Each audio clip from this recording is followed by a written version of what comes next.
민수기 16장 12절부터 19절 말씀을 가지고 회막문의 선이라 라는 제목으로 주의 말씀 같이 묵상합니다. 1987년 12월 이슬람 자살 특공대가 팔레스타인 인티파다 이후에 본격적으로 형성되어졌습니다. 인티파다라는 단어는 이스라엘을 겨냥했던 민중, 봉기 운동을 이야기하는 단어입니다. 특이한 것은요, 이슬람의 자살 특공대의 그 나이 연령대를 보게 되면은 10대 후반부터 20대 초반까지가 가장 많이 있다고 합니다. 이처럼 자살 특공대에 젊은이들이 많이 지원하는 이유가 있습니다. 이슬람이 그들을 향해 이렇게 얘기를 합니다. 너희가 그때 죽는 것은 그냥 죽는 것이 아니라 순교라고 그들을 설득합니다. 뿐만 아니라 참 재미있는 것은요, 자살 특공대를 훈련할 때 이런 이야기를 한다고 합니다. 너희가 신을 위해 죽으면 순교 후에 파라다이스에 갈 것이고 그곳에서 아리따운 40명의 호리, 여러분 호리가 뭐냐면요, 여자 요정을 얘기한다고 합니다. 그 호리들이 너에게 시중을 들 거야 얘기를 하면서 그들을 교육한다고 합니다. 우리가 보기에는 너무너무 말도 되지 않고 터무니없는 이야기로 들리지만은요, 이슬람 청년들은 이것을 실제로 받아들인다고 합니다. 그래서 레바논에서 자살 특공대를 모집하는데 불과 5분 만에 수천 명이 지원을 할 정도로 그들이 많은 사람들이 그렇게 몰려왔다고 합니다. 여러분, 자살 특공대가 말로는 성전을 위해 순교한다 하지만은요, 사실은 순수하지 않은 목적이 그 안에 참으로 적지 않습니다. 우리가 이들을 비판하고 조롱하고 참 어떻게 그럴까 생각하고 있지만은요, 어떤 경우에는 우리도 하나님 앞에 나올 때 순수하지 않을 때가 적지 않습니다. 회막문의 선이라, 오늘 설교의 제목입니다. 여러분, 이것은 신앙인이 하나님 앞에 서는 그 모습을 이야기합니다. 문제는 회막문 앞에 서지만 많은 신앙인들이 순수하지 않은 마음으로 나와서 하나님의 영광을 가릴 때가 적지 않다라는 것입니다. 복음이 회복되어져야 된다면요, 우리가 먼저 회막문, 하나님 앞에서 바로 서는 그것부터 시작되어져야 된다는 것을 저희들에게 도전하고 있습니다. 본문을 보면 고라의 무리가 당을 짓고 모세와 아론을 대적하고 있습니다. 모세와 고라 모두가 다 서로가 가진 감정의 골이 정말 적지 않았고 굉장히 깊었습니다. 결국 그러는 가운데 고라도 그렇고 그 많은 무리들과 모세와 아론 모두가 다 회막문 앞에 서게 됩니다. 그냥 서지 않았습니다. 향로를 가지고 와서 하나님께서 과연 누구에게 응답하실 것인가, 나를 지지해달라고 하는 마음으로 쓰게 되었고, 결국에 가서는 바로 그 순간에 하나님의 영광이 임하면서 오늘 본문의 내용이 종결되어집니다. 여러분, 많은 신앙인들이 생각합니다. 교회에 나오면 그냥 된다고, 그냥 신앙생활하면 된다 생각합니다. 하지만 신앙인이 교회에 나오고 신앙생활을 하는 것보다 더 중요한 도전이 있습니다. 우리가 하나님 앞에 왜 나오는지 알아야 합니다. 어떤 동기로, 무엇을 위해 회막 앞에 우리가 나와야 되는가, 저희들이 바르게 정립해야 될 필요성이 있습니다. 하나님 앞에 나오되 바른 마음과 바른 자세로 나와야 하나님이 위로부터 주시는 은혜를 저희들의 삶에 풍성히 공급해 주기 때문에 그렇습니다.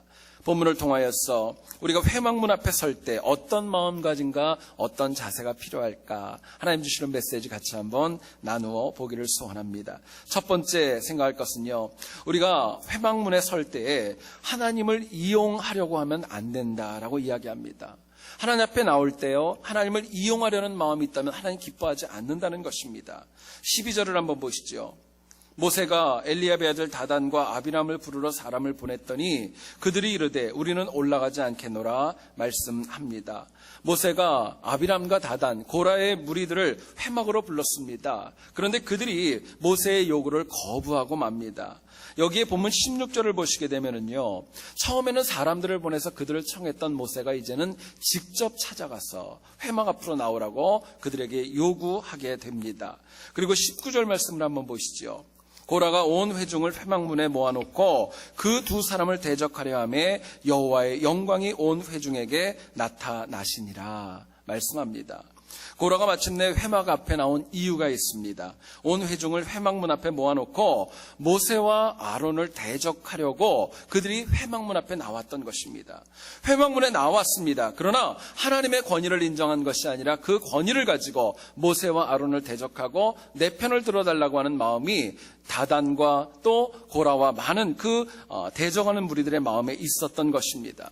여러분, 이들이요 하나님 앞에 나와서 온전히 예배드리지 않고 하나님을 이용하려는 마음이 있었기 때문에 성경은 그들이 결국은 심판을 받았다, 저희들에게 말씀해 주고 있습니다. 인간이 상상할 수 없을 정도로 땅이 갈라지지요. 모든 당지졌던 사람들이 다 그 안으로 파묻히고 삼키고 맙니다. 인간이 조금이라도 하나님을 이용하여서 내 목적을 챙기려고 하는 거, 여러분, 이것은 바른 신앙 아닙니다. 하나님께서 절대로 기뻐하지 않습니다. 순수하지 않고 누구도 이것을 믿음이라고 얘기하지 않는 것입니다. 뿐만 아니라 전능하신 하나님께서 절대로 인간에게 이용당하시는 것, 그런 일은 있을 수 없는 것입니다. 자, 그렇다면은요, 우리가 회막문 앞에 나올 때 과연 우리가 어떤 목적으로 나와야 될까 묻게 됩니다. 고라와 다단과 아비람과는 다르게요, 신앙인이 회막문 앞에 나올 때는요, 바른 예배를 드리기 위한 마음으로 나오셔야 합니다. 하나님이 이용하는 거 아닙니다. 하나님 앞에 예배 드리기 위하여서 신령과 진정으로 그분만 바라보기 위하여서 우리가 이 땅에 또 나오고 하나님 앞에 나오는 것입니다. 본문 18절을 보시면은요, 그들이 제각기 향로를 가져다가 불을 담고 향을 그 위에 얹고 모세와 아론과 더불어 회막문에 서니라 말씀합니다. 여러분, 참 본문을 묵상하다 안타까운 것은요, 고라와 모세를 대적하는 그 많은 무리들 뿐만이 아니라 아론과 모세도 역시 하나님 앞에 회막문에 섰을 때에 순수한 마음으로 왔던 거 아닙니다. 예배드리러 왔던 것이 아니었습니다. 고라는 추종자들과 함께 모세와 아론을 대적하면서 이런 마음이 있었을 겁니다. 하나님, 우리를 좀 지지해 주세요. 사람들 앞에서 모세와 아론이 하나님에게 책망받는 거 원했을 것입니다. 모세와 아론도 다르지 않았습니다. 역시 하나님, 우리 의견이 옳으니까 우리를 지지해 달라고 하는 마음이 회막 가운데 가지고 나왔던 것입니다. 그런데요, 출애굽기 29장 43절을 보면 회막이 어떤 곳인지 성경이 이렇게 얘기를 합니다. 들어보시죠. 내가 거기서 이스라엘 자손을 만나리니 내 영광으로 말미암아 회막이 거룩하게 될지라 말씀합니다. 하나님께서 회막을 허락하신 이유가 있습니다. 예배 중에 이스라엘을 만나주시기 위하여서, 이스라엘과 영적인 교류를 하기 위하여서 회막을 허락하셨다라고 그 목적을 설명해 주십니다. 그런데 고라 일행은요, 하나님을 향한 예배보다도 자신들의 의견이 관철되어지기 위하여서 하나님 앞에 나왔던 것입니다. 결국에는 땅이 갈라졌고 고라 일행과 그를 따른 모든 영혼들이 다 삼켜지고 말았습니다. 이유가 있습니다. 예배드리고 하나님을 만나야 될 회막이 아니라 자신의 뜻과 자기를 대적하는 영혼들을 갖다가 이기기 위해서 그곳에 나오는 악한 심정이 있었기 때문이었습니다. 여러분, 하나님 믿는 신앙인들이 하나님 앞에 나와야 될 가장 근본적인 목적이 있습니다. 신령과 진정으로 예배드리기 위해 여러분 교회에 나오는 것입니다. 하나님 앞에 예배드리기 위해 나오는 것입니다. 문제는 너무나도 많은 신앙인들이 이처럼 가장 근본적인 것을 모르고 신앙생활을 하고 있다는 데에 문제가 있는 것입니다. 어떤 교회에서 목사님께서 말씀을 전하시는 가운데 최후의 심판에 관해서 열정적으로 설교를 하고 있었습니다. 이렇게 얘기를 하셨습니다. 그날은 천둥번개가 칠 것입니다. 바닷물이 넘칠 것이고 홍수와 지진이 있을 것입니다. 이야기를 했어요. 근데 그때 엄마를 따라왔던 조그만 어린아이가 그 이야기를 듣고 엄마에게 조용히 이렇게 속삭였답니다. 엄마, 그날은 학교 안 가도 되겠다, 그치? 생각해 보세요, 무슨 말인지요. 여러분, 안타깝지만은요, 이 아이와 교회에 오는 참 목적을 모르는 신앙인이 사실은 뭐가 다르겠습니까? 그냥 교회 와서 앉아있는 것과 아무런 목적 없이 나와서 그냥 예배드린다고 자리 차지하고 있는 것하고 다르지 않다는 것입니다. 미국의 유명한 신학자인 카이퍼는 얘기를 합니다. 참된 예배는 하나님과 더불어 하나님의 의에 하나님에게 드리는 것이다, 이야기하고 있습니다. 신앙인은 철저하게 하나님만 바라보고 회막 앞으로 나아오셔야 됩니다. 그거밖에 없는 거예요. 하나님께서 100살의 나이에 아브라함에게 이삭을 번제로 바치라고 하는 이야기를 여러분 잘 아실 겁니다. 아브라함은 여기에 순종합니다. 사흘길을 걸어서 모리아 산까지 가게 되죠. 여러분, 생각을 한번 가만히 해보시면은요, 당시 아브라함은요, 이 기회를 통하여서 하나님에게 복받겠다는 생각으로 사흘길을 갔던 거 아닙니다. 이삭을 드리니까 나를 메시아의 조상으로 만들어주세요, 하나님과 거래하며 나가는 마음 전혀 없었습니다. 더 좋은 아들을 반드시 주셔야 합니다, 확답을 구하고 간 것도 아닙니다. 다만 하나님 앞에 나오되 하나님 앞에 나오되 하나님의 명령에 순종해서 하나님만 바라보고 나왔던 것입니다. 목적이 분명했습니다. 회막 앞으로 나왔던 목적이 분명하니까 하나님께서 그 중심을 보시고 아브라함에게 메시아의 조상이 되는 은혜를 허락해 주셨던 것입니다. 그런데 오늘 본문을 보면 고라와 모세 모두가 다 하나님 앞에 예배드림보다는요, 하나님을 이용해서 자신의 의견이 옳다는 것을 갖다가 보여주려고 하다가 결국에는 많은 것들을 잃게 됩니다. 고라 일행은 땅이 갈라져 모두를 삼키는 심판을 받죠. 비록 모세하고 아론은 심판은 면했습니다. 그런데 이 일로 인하여서 무려 14,700명이나 죽어야 되는 비극이 이스라엘 공동체에 일어나게 되었습니다. 성경에 기록되어져 있지는 않습니다. 그런데 얼마나 많은 익명의 사람들이 이 사건을 통해 상처받고 아파하고 가족을 잃었을까 생각하면요, 참으로 마음이 안타까운 것밖에 없습니다. 우리가 지난주일 오후에 성탄절 행사가 저희 교회 본당에 있었습니다. 여러 교회 부서들이 나왔고 서로 준비한 것으로 하나님을 찬양드리는 시간이었었습니다. 제가 저희 교회에 와서 성탄절 행사를 갖다가 여러 번을 하는데요, 우리 교회하고 제가 시카고에 있었던 교회하고 굉장히 다른 면이 한 가지가 있습니다. 뭐냐면요, 시카고에 있었을 때도 제가 앞에서 사회를 봤거든요. 사회 보는 사람이 여러분 어디에 앉죠?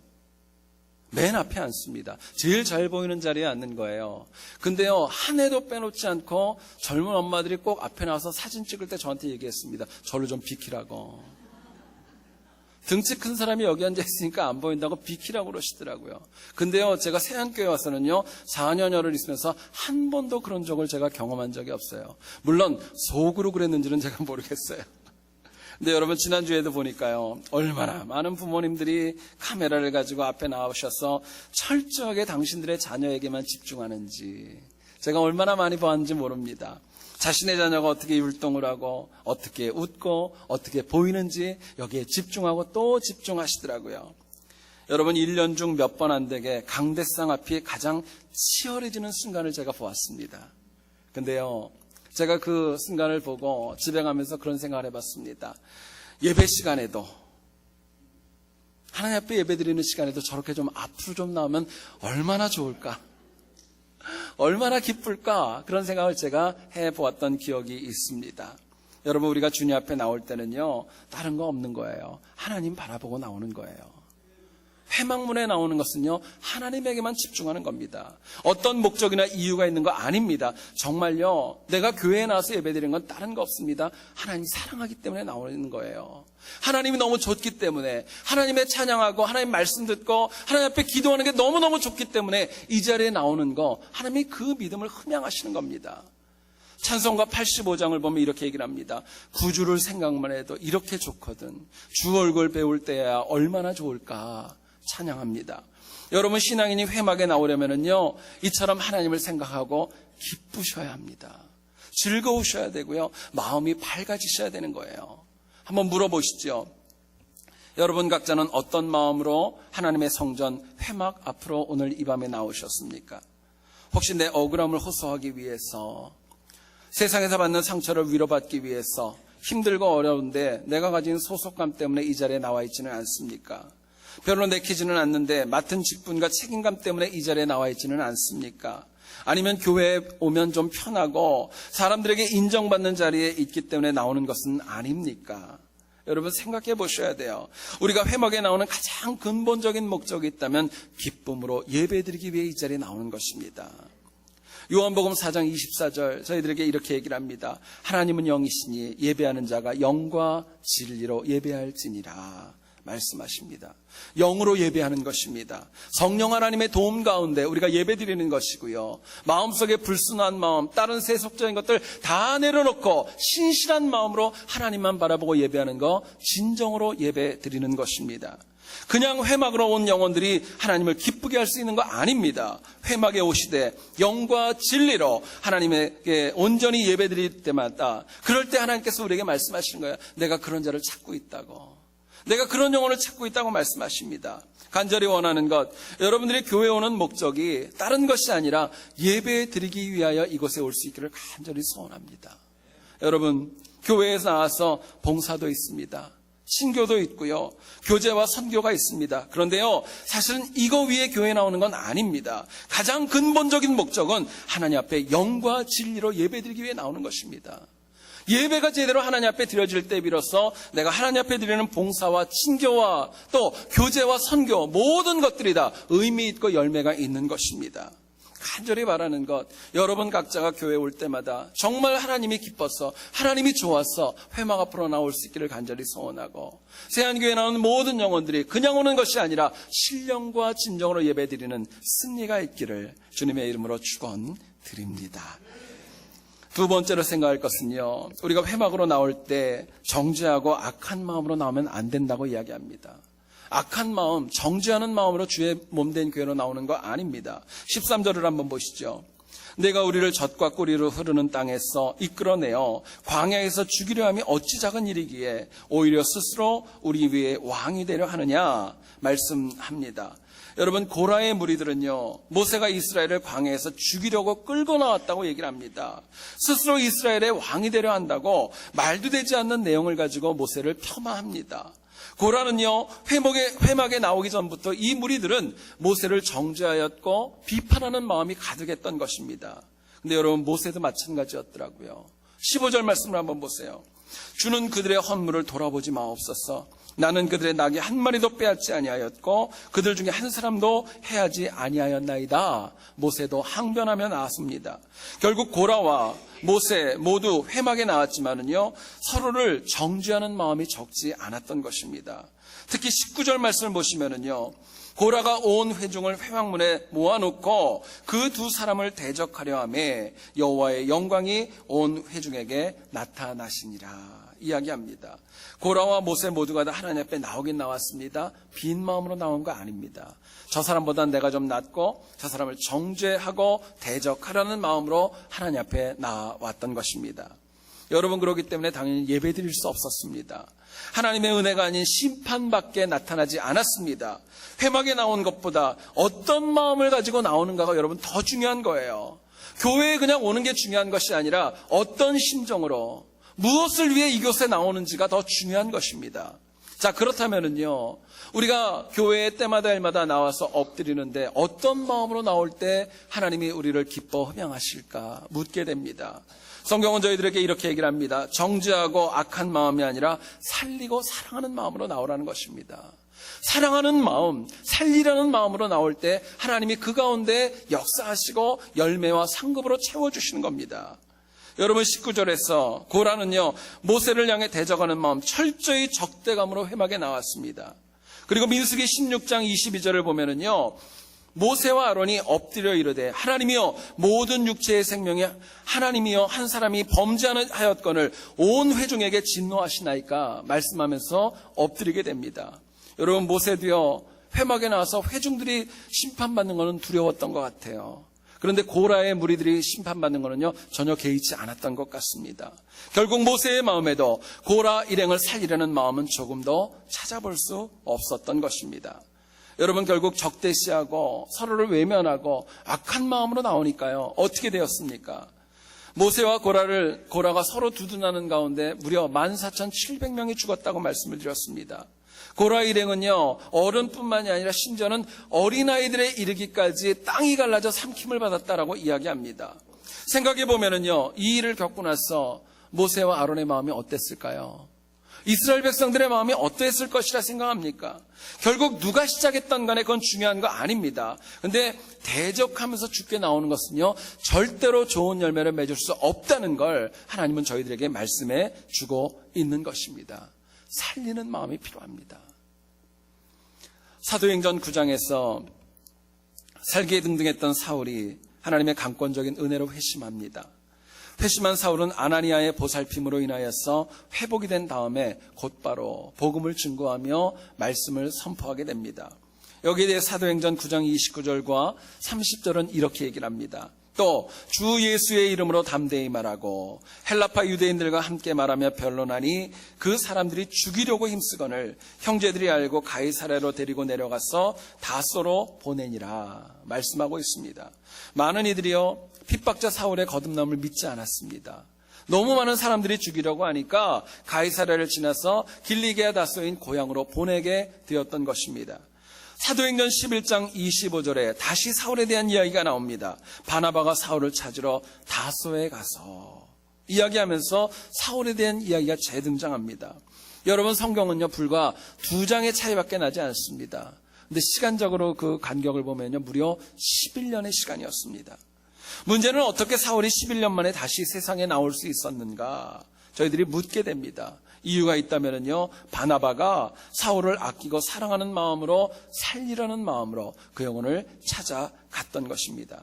사랑하는 마음, 함께하고자 하는 마음, 살리려는 마음으로 안디옥에 데리고 와서 1년 동안 하나님 앞에 함께 동역합니다. 소아시아를 향해서 처음으로 정말 선교사로서 바울과 바나바가 파송되는 역사도 이루어집니다.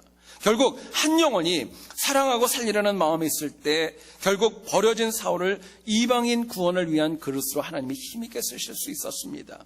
한 영혼이 그 영혼을 사랑하고 살리고자 했을 때요, 신약 27권 가운데 13권의 서신서를 우리가 놓치지 않고 은혜를 받을 수 있게 되었던 것입니다. 문제는 사람의 능력이 중요한 거 아닙니다. 문제는 능력이 얼마나 탁월한가, 이게 중요한 것이 아니라 더 중요한 것은 그 사람의 마음에 누군가를 사랑하는가, 살리려는가, 하나님의 마음에 합한가, 이것이 더 중요한 것입니다. 여러분, 주변 사람들을 향해서 우리의 말 한마디 하나라도요 부드러우셔야 돼요. 억압하고요 자꾸 이렇게 푸시하고 그러는 거는 좋은 거 아닙니다. 어떤 책을 보니까 이런 내용이 나와 있더라고요. 남편을 좀 이렇게 무섭게 대하는 아내가 있었답니다. 이 아내가 남편에게 항상 습관적으로 하는 말이 있었답니다. 당신이 뭘 알아요? 남편이 무슨 말만 하면 아내가 당신이 뭘 알아요? 당신이 뭘 알아요? 매일 얘기를 하니까 남편이 너무너무 주눅이 들었습니다. 근데 어느 날 남편이요 교통사고를 당해서 아내가 급히 병원에 가보니까 이미 남편이 죽어 있었습니다. 매일같이 남편을 구박했지만 죽어있는 남편을 보니까 너무 서러워서 아내가 펑펑 울고 말았습니다. 그런데요, 열심히 울고 있는데 갑자기 그 하얀 천이 딱 내려가면서 남편이 일어나더래요. 그러면서 그렇게 얘기하더랍니다. 여보, 나 아직 안 죽었어. 그러고 얘기를 하더랍니다. 그랬더니요, 그 아내가 남편에게 이렇게 얘기했답니다. 당신이 뭘 알아요? 의사가 죽었다면 죽은 거지. 끝까지 그냥 그렇게 뭐라고 그러더래요. 여러분, 사람을 아프게 하고 억압하면서 하나님 앞에 설 수 있는 거 아닙니다. 사람이 비록 죄인이지만은요, 누군가를 힘들게 하면서 기뻐하는 것은 사람의 심정 아닙니다. 주님의 백성은요, 때로는 마음에 들지 않아도 사랑하고 살려놓은 다음에야 비로소 마음의 평안을 느끼는 것입니다. 여러분, 우리가 하나님 앞에 나올 때 비록 작더라도요, 조그만 부분이라도 누군가를 살리라는 마음이 있을 때 하나님이 그 믿음과 그 헌신을 기뻐 흥양하시는 것입니다. 독일에 있는 울덴부르크 대학 연구팀이 굉장히 재미있는 실험을 했다고 합니다. 철새들의 망막세포에서 크립토크롬이라고 하는 물질을 처음으로 발견하게 되었습니다. 이 크립토크롬이라는 물질은 뭐냐면요, 빛과 자기장의 변화를 뇌 앞부분에 전달을 해서 방향 감각을 잡게 하는 부분이 크립토크롬이라고 합니다. 여러분 생각해 보세요. 철새가 아무 데나 가는 거 아니죠? 왔던 대로 왔다 갔다 하면서 방향을 정확하게 되돌아가는 능력이 있는 것입니다. 철새 중에서 뇌의 앞부분이 손상되어진 철새는요, 방향 감각을 잃어버리고 아무 데로 날아간다고 합니다. 그런데 이 크립토크롬이라는 부분, 그 물질이 작은 부분이지만 그것이 뇌의 앞에 있으면은요, 절대로 방향을 잃지 않고 정해진 방향으로 간다는 것입니다. 여러분, 철새의 등치를 봤을 때 크지 않은 새라 할지라도 크립토크롬은요, 굉장히 작은 부분이라고 합니다. 그런데 그 작은 부분이 있을 때 비로소 철새는요, 바른 곳을 향할 수 있다는 것입니다. 딴 길로 가지 않는다는 거예요. 여러분, 사람이 모두를 다 사랑할 수 없고 모두를 다 품을 수 있는 것은 아닙니다. 그러나 적어도 우리 안에 정말 작은 부분이라도, 조그만 부분이라도 우리가 누군가를 사랑하는 마음이 있다면 우리가 패역한 세상 가운데 나아가지 않는 것입니다. 실패하지 않는 거예요. 작은 사랑만 있다 할지라도 마침내 은혜 주시는 하나님께 갈 수 있는 것입니다. 문제는 다만 누군가를 작게 사랑한다면요, 회막으로 나오는 것이 기쁘고 즐거운 거예요. 교회에 나올 때 누군가를 조금이라도 사랑하고 조금이라도 내가 긍정적인 마음이 있다면요, 교회 나오는 게 기쁜 겁니다. 사랑하고 싶고 보고 싶은 사람이 생기고 교회에 오는 발걸음이 가벼울 수밖에 없는 것입니다. 그러나 역으로 작게라도 사랑하는 마음이 없다면요, 비록 회막에 나와도 그것은 철저한 시간 낭비입니다. 아무것도 못하는 거예요. 작게라도 사랑이 없으면 만사가 귀찮고 좋은 것보다 안 좋은 것만 눈에 띄는 거예요. 중요하지 않은 일인데도 사람을 살리려는 것보다 미움과 안타까움과 지적이 더 많아지는 것입니다. 여러분, 요한복음 3장 16절 말씀 여러분 잘 아실 겁니다. 하나님이 세상을 이처럼 사랑하사 독생자를 주셨으니 이는 저를 믿는 자마다 멸망치 않고 영생을 얻게 하려 하심이니라 말씀하십니다. 여러분, 예수님께서 이 땅에 오신 이유가 있습니다. 우리 사랑해서 오셨습니다. 영생을 주시기 위해 오셨습니다. 그렇기 때문에 우리도 주님과 같이 누군가를 사랑하고 살리는 마음을 절대로 잃어버리지 말아야 될 것입니다. 여러분, 누군가를 사랑하고 살리면은요, 결국은 내가 사랑받는 거예요. 내가 누군가를 사랑하고 살리면은요, 결국 내가 살아나는 것입니다. 내 마음에 들지 않는다고 핍박하고 외면하면은요, 나중에 나는 더 큰 어려움을 당할 수밖에 없는 것이 세상의 이치인 겁니다. 저는 우리 세안교회에 속한 모든 영혼들이요, 만나면 서로 반가울 수 있기를 소원합니다. 헤어져 있으면 보고 싶어야 되고요, 그 사람을 생각하면 기뻐야 되고요, 마음속에 즐거움이 생겨야 됩니다. 만날 때마다 서로 간에 사랑하고 살리는 마음이 충만해야 마땅한 것입니다. 여러분, 그런 마음이 있을 때 성전에 오는 우리가 바로 설 수 있는 것이고 하나님께서 우리를 기뻐 흠양하시는 것입니다. 여러분, 우리가 항상 멀리 있는 사람 아니라 내 주변에 있는 사람들, 그 사람들을 사랑하고 살리는 마음으로 함께함으로 승리하는 우리 모두 될 수 있기를 다시 한번 주의 이름으로 축원드립니다.